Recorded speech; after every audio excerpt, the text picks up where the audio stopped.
Case ಬೀಳೋದು ತಂದೆ ತಾಯಿ ಮೇಲೆ.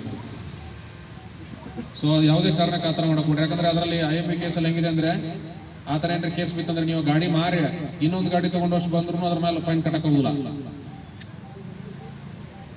ಸೊ ಅದ್ರ ಸಲುವಾಗಿ ಸ್ವಲ್ಪ ಆದಷ್ಟು ನಮ್ಮ ಬಸವನ ಬಾಗೇವಾಡಿ ಜನರು ಜಾಸ್ತಿ ರೂಲ್ಸ್ ಅನ್ನ ಫಾಲೋ ಮಾಡ್ರಿ, ಟ್ರಾಫಿಕ್ ರೂಲ್ಸ್ ಫಾಲೋ ಮಾಡ್ರಿ. ಫೈನ್ ಹಾಕೋದು ಬಳತಲ್ಲ, ಅಥವಾ ಪೊಲೀಸರು ಅಲ್ಲೇನೋ ಫೈನ್ ಹಾಕ್ತಾ ಇದಾರಂತ ರೂಲ್ಸ್ ಫಾಲೋ ಮಾಡೋದು ಬೇಡ. ಇದು ಫೈನ್ ಸದಕ್ಕಂದ್ರೆ ಮುಂದೊಂದು ದಿವಸ ಇದನ್ನ ಕಂಟಿನ್ಯೂಸ್ ಈ ತರ ಒಂದು ಎನ್ಫೋರ್ಸ್ಮೆಂಟ್ ಮಾಡಿದ್ರೆ ಮುಂದೊಂದು ದಿವಸ ನಮ್ಮ ಎಲ್ಲಾ ಜನರು ಎಲ್ಲ ರೂಲ್ಸ್ ಫಾಲೋ ಮಾಡಕತ್ರಿಂದ ಅವಾಗ ಈ ರೂಲ್ಸ್ ಫೈನ್ ಹಾಕೋದು ಹೋಗ್ಬಿಡ್ತೈತಿ. ಬಟ್ ನಾವು ಮಾಡ್ತಾ ಇಲ್ಲ, ಅದಕ್ಕಿಂತ ಕಂಟಿನ್ಯೂ ಆಗ್ತಾ ಇದೆ. ಸೊ ಅದು ಮತ್ತು ಸೈಲೆನ್ಸರ್ ಬಿಚ್ಚೋದು, ಒದರ್ಸೋದು. ಆಸ್ ಇಫ್ ನಾನು ಹೀರೋ ಇದ್ದೀನಿ, ನನ್ನ ಗಾಡಿ ಎಲ್ಲರೂ ನೋಡ್ತಾರೆ ಅಂತ. ಯಾರಿಗೂ ಟೈಮ್ ಇಲ್ಲ. ಈಗ ನನ್ನ ಗಾಡಿನ ಎಷ್ಟು ತಂದ್ರು ನನ್ನ ಗಾಡಿನೇ 4 ನಿಮಿಷ ಅಷ್ಟೇ ಚಂದಕ್ಕಂತ ಹೊಸದು ಅನಿಸ್ತದೆ ನನಗೆ. 4 ನಿಮಿಷಕ್ಕೆ ಹೊಸದು ಇನ್ನೊಂದು ಮಾಡಲ್ ಬಂದಾಗ ಹಚ್ಚದ ಅನಿಸ್ತೈತಿ. ಸೊ ಯಾರು ನನ್ನ ಗಾಡಿ ನೋಡಂಗಿಲ್ಲ, ನಾ ಚೆನ್ನಾಗಿ ಹೊಡೆದ್ರು ನೋಡಂಗಿಲ್ಲ, ನಾವು ಒದರ್ಸ್ಕೊಂಡು ಹೋದ್ರು ನೋಡಂಗಿಲ್ಲ. ನೀವೆಲ್ಲ ಮುಂದೋಗಿ ಸಾಯ್ತಾನಂತಾನೆ ನೋಡ್ತಾರೆ ಅಷ್ಟೇ.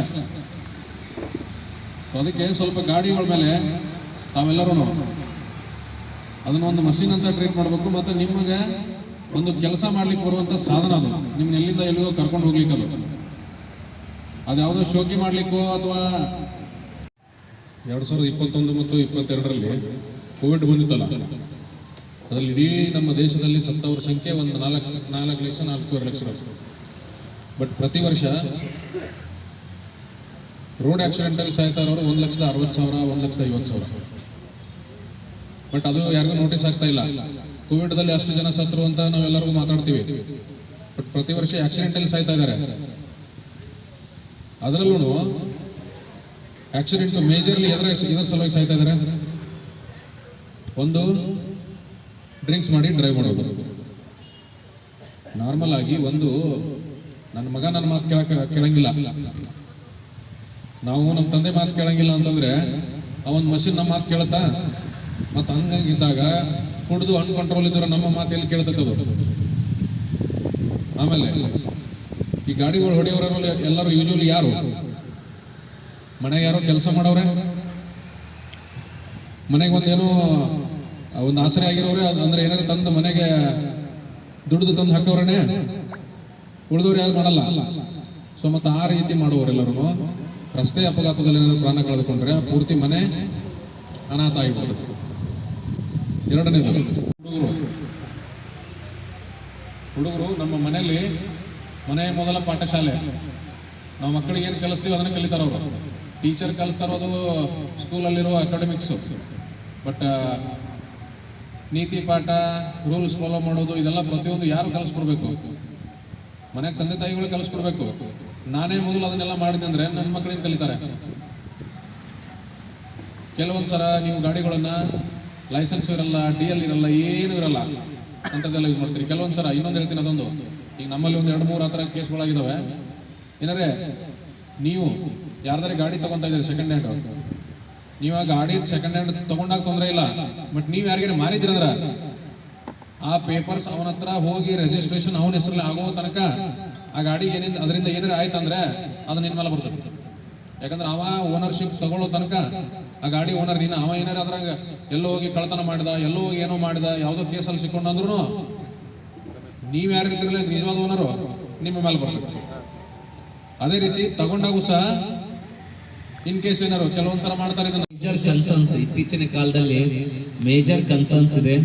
ಸೊ ಹೀಗಾಗಿ ನಾವು ಮತ್ತು ಇವತ್ತಿನ ಯುವಕರ ದಿನ, ಸ್ವಾಮಿ ವಿವೇಕಾನಂದ ಜಯಂತಿ ಯುವಕರೆಲ್ಲ ಏನು ಇದು ಮಾಡ್ಬೇಕಂತಂದ್ರೆ ಎಲ್ಲರೂ ಟೀಮ್ ವರ್ಕ್ ಮಾಡಿಕೊಂಡು ಪ್ರತಿದಿನ ಪ್ರತಿ ವರ್ಷ ಏನಾಗುತ್ತೋ ಈ ಸಾವಿನ ಸಂಖ್ಯೆಯನ್ನು ಅಥವಾ ರಸ್ತೆ ಅಪಘಾತವನ್ನು ತಡೆಗಟ್ಟಲು ನಾವೆಲ್ಲರ ಒಗ್ಗಟ್ಟಿನಿಂದ ಹೋರಾಡುವ ಅವಶ್ಯಕತೆ ಇದೆ. ಯಾಕಂತಂದ್ರೆ ಒಬ್ಬ ವ್ಯಕ್ತಿ ಏನೋ ಒಂದು ಕೈಕಾಲು ಮುರಿತ ಡೆತ್ ಆದಂದ್ರೆ ಅವನ ಒಂದು ಬ್ಯಾಕ್ಬೋನ್, ಕುಟುಂಬದ ಬ್ಯಾಕ್ಬೋನ್ ಏನಾಗುತ್ತೆ ಪೂರ್ತಿ ಹೋಗ್ಬಿಡುತ್ತೆ.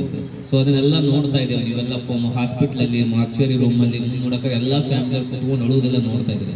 ನಮ್ಮಲ್ಲಿ ಹಲವಾರು ಸ್ಪೀಡ್ ಬೋರ್ಡನ್ನು 1-2 ಹುಡುಗರು ಸ್ಪಾಟ್ ಇದು ಪೂರ್ತಿ ಸುಮ್ಮನೆ ಅನಾವಶ್ಯಕವೆಲ್ಲ ಸ್ಪೀಡ್ ಇವೆಲ್ಲ ಕಾರಣದಿಂದ ನಾವೆಲ್ಲ ಸೇರ್ಕೊಂಡು ಇವತ್ತೊಂದು ಬೈಕ್ ರ್ಯಾಲಿ ಮಾಡೋದ್ರ ಮೂಲಕ ಎಲ್ಲರಿಗೆ ಒಂದು ಸಂದೇಶ ನೀಡಬೇಕು. ಏನಂತ ರಸ್ತೆಯ ಸಂಚಾರ ನಿಯಮಗಳನ್ನ ಪಾಲನೆ ಮಾಡಬೇಕು. ಹೆಲ್ಮೆಟ್ ನಮ್ಮ ಪ್ರೊಟೆಕ್ಟಿವ್ ಆಗಿ, ಹೇಗೆ ಮೊಬೈಲ್ ನಾವು ಯೂಸ್ ಮಾಡ್ತೇವೆ, ಮೊಬೈಲ್ ಅತ್ಯವಶ್ಯಕ ಹಾಗೂ ನಮ್ಮ ಹೆಲ್ಮೆಟ್, ಯಾವುದೇ ಮನೆಯಿಂದ ಹೋಗೋಕ್ಕಿಂತ ಮುಂಚೆ ಹೆಲ್ಮೆಟ್ ತೊಗೊಂಡು ಹೋಗಿ ಬೈಕ್ ಯೂಸ್ ಮಾಡುವಾಗ ಹೆಲ್ಮೆಟ್ ತಲೆಯಲ್ಲಿ ಇರಬೇಕು. ಯಾಕಂದರೆ ಹೆಲ್ಮೆಟ್ ನಮ್ಮ ರಕ್ಷಣಾ ಕವಚ. ನಾವು ಉಳಿದ್ರೆ ನಮ್ಮ ಮುಂದಿನ ನಮ್ಮ ಕುಟುಂಬ ಉಳಿದಂತೆ, ಅಥವಾ ನಾನಿದ್ರೆ ಮುಂದಿದ್ದೆಲ್ಲ ಇದ್ದಂತೆ. ನಾನೇ ಇರದೇ ಇದ್ರೆ ನನಗೆ ಏನಾಗಿದ್ರೆ ಎಲ್ಲ ನಾ ಏನು ಮಾಡ್ತೀನಿ, ಗಳಿಸ್ತೀನಿ, ಇದು ಮಾಡ್ತೀನಿ, ಎಲ್ಲ ನಶ್ವರ. ಸೊ ಒಂದು ತಾಸು ಮನೆಗೆ ಲೇಟಾಗಿ ಹೋಗ್ತೇವೆ ಅಂತಂದ್ರೆ ಏನಾಗುತ್ತೆ, ಮನೆಯಲ್ಲಿ 10 ಸಲ ಫೋನ್ ಬರ್ತೇವೆ. 9ಕ್ಕೆ ಬರುವಂಥ ವ್ಯಕ್ತಿ 10 ಗಂಟೆಗೆ ಬರ್ತಾರೆ ಅಂತಂದ್ರೆ ಏನಾಗುತ್ತೆ, 10 ಸಲ ಫೋನ್ ಮಾಡ್ತಾರೆ, ಎಲ್ಲಿದೆಯಾ, ಯಾಕೆ ಲೇಟ್ ಆಯಿತು ಅಂತ ಕೇಳ್ತಾರೆ.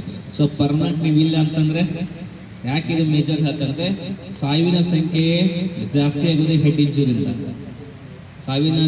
ಅತಿ ಹೆಚ್ಚು ಸಾವಿಯಾಗೋದೇ ಹೆಡ್ ಇಂಜುರಿಂದ. ಅದಕ್ಕೆ ಸ್ಟಾರ್ಟ್ ಮಾಡೋಣ.